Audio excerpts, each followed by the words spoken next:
না, অ্যাকচুয়ালি আমাদের কোনো ইশতেহার নাই। আমরা পাস করব।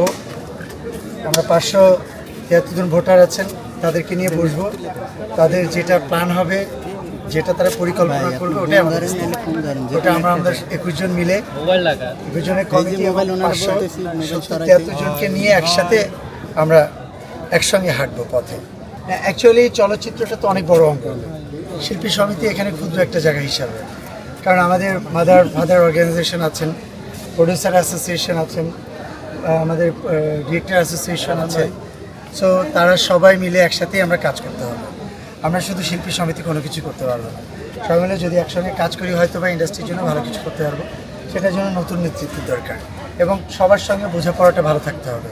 আমাদের পরে প্রযোজক সমিতি নির্বাচনটা যদি হয়ে যায়, তাহলে 3টা অ্যাসোসিয়েশন মিলে আমরা সুন্দরভাবে পরিকল্পনা করে, চাইলে ইনভেস্টর থেকে শুরু করে, গভর্নমেন্টের কাছে ভালো প্রজেক্ট থেকে শুরু করে, হল সংস্কার থেকে শুরু করে আমরা ভালো ভালো প্ল্যান নিয়ে সামনের দিকে এগোতে পারবো। অবভিয়াসলি ওনারাও শিল্পী বান্ধব মানুষ, সংস্কৃতিকে ভালোবাসে।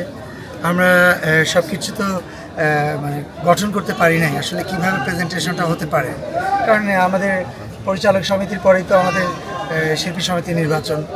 সো জানো আপু, ভোট দিতে যাও না, আমি আসার আগে ওয়েট। হ্যাঁ, এখন সবাই মিলে যদি পথে একসাথে হাঁটতে পারি, তাহলে হয়তো বা সুন্দর কিছু আমরা করতে পারবো আর কি, বিষয়টা এরকম।